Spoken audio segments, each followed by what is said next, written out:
Se você é um maquiador ou faz uso dos maravilhosos e poderosos produtos de maquiagem, você com certeza deveria montar um altar ou ao menos reverenciar Maximilian Faktorovich. Não tem ideia de quem seja? Nunca ouviu falar nele? Nunca curtiu as maquiagens dele na rede social? Que coisa absurda! Mas com toda certeza você já usou algum produto com o nome Max Factor. Não, ele não é só um pancake. Este senhor foi um dos responsáveis, ou o responsável, por modernizar os produtos de maquiagem. Posso dizer que ele trabalhou intensamente para descobrir novas texturas, cores mais leves e até muito mais glamourosas para a época.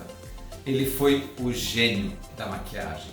Max Factor nasceu em 1877, era polonês e revolucionou o universo da maquiagem para o cinema e, por que não, para a nossa vida. Isso tudo muito antes do batom ser hidratante, da base conter filtro solar. A maquiagem nessa época ela era muito mais pesada, grudenta e voltada mais para disfarçar defeitos do que na verdade para valorizar a beleza.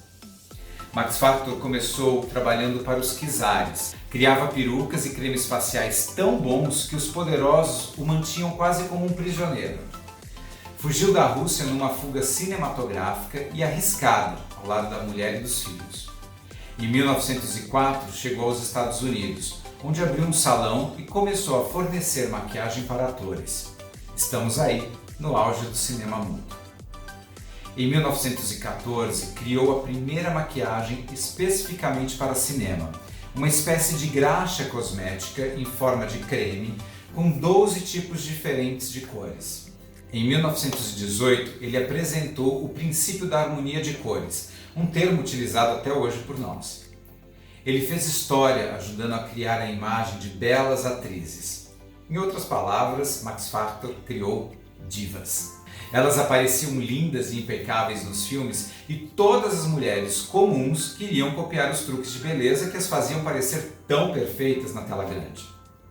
Foi então que em 1920 a marca, atendendo a esses apelos, criou, ou melhor, lançou no mercado sua primeira linha de maquiagem para o público consumidor. As campanhas de divulgação diziam que qualquer mulher normal poderia ficar tão bela quanto uma atriz de cinema. Max Factor viveu o glamour, presenciou o romance e até as rivalidades nos bastidores da era de ouro do cinema. Atrizes como Katharine Hepburn, Audrey Hepburn, Lucille Ball, Rita Hayworth eram algumas das estrelas que visitavam frequentemente o ateliê de Max. Aliás, o visual que Rita Hayworth adotou por anos foi criado por Max Factor, onde ele raspou 2 dedos de frente do cabelo dela para dar um alongamento do rosto e assim isso pudesse valorizar a expressão dela. Podemos dizer que Max Factor foi nosso primeiro visagista. Em 1928 ele superou o persistente problema do derretimento da pomada labial sob as luzes quentes dos estúdios, pressionando firmemente os polegares no lábio da atriz e depois ele pressionava o inferior. Isso firmemente, com bastante força. E aí criava o sensacional e novo visual dos lábios, que na época foi batizado de picados por abelha. Cada avanço técnico do cinema representava um novo problema de maquiagem. Ainda em 1928, as empresas cinematográficas começaram a utilizar o filme pancromático. E mais uma vez, o Sr. Factor foi muito importante. A criação deste produto para o filme preto e branco foi tão importante que Max Factor ganhou uma estatueta do Oscar por sua inovação. Nesta época, a marca vivia seus dias de glória. Enquanto as estrelas davam seu apoio a produtos Max Factor por $1, as vendas cresciam vertiginosamente. Em 1930, a empresa introduziu no mercado o lápis de boca. Em 1932, ingressou no segmento televisivo, criando maquiagens específicas para este tipo de mídia.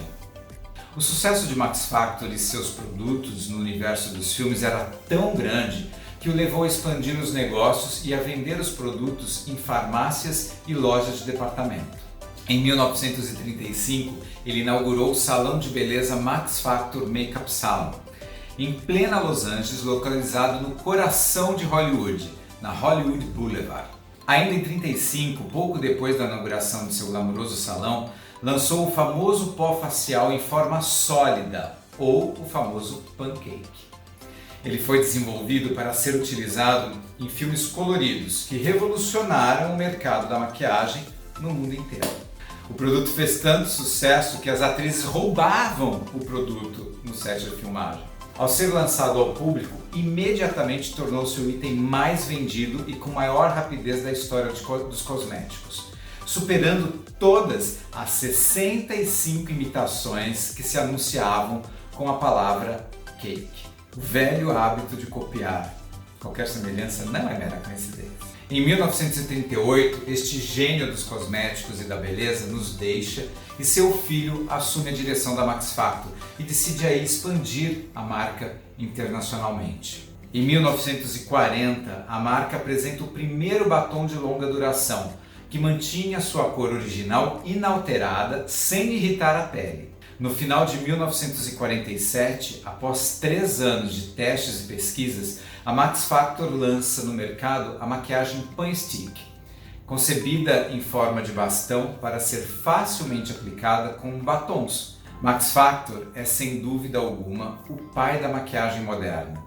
Se você achava que a marcação de rosto veio com a Kim Kardashian, você se enganou redondamente. Max Factor foi o primeiro a usar o termo make-up e a aplicar o conceito da harmonia de cores, criando maquiagens específicas para combinar com os tons de pele, de cabelo, de olhos. Ele também foi o primeiro profissional de maquiagem para imagens em movimento e o primeiro a produzir cílios postiços, gloss, pancake, lápis de sobrancelha, pan stick, corretivo, máscara com aplicador em bastão e a maquiagem à prova d'água. Ao morrer, ele deixou um legado de inovação e glamour, além de uma certeza: depois dele, as mulheres nunca mais seriam as mesmas.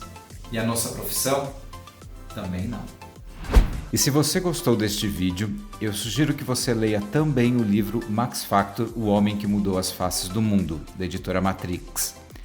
E só para nós não perdermos o hábito, não esqueça de deixar o seu like, inscrever-se no canal e compartilhar o vídeo. A equipe agradece.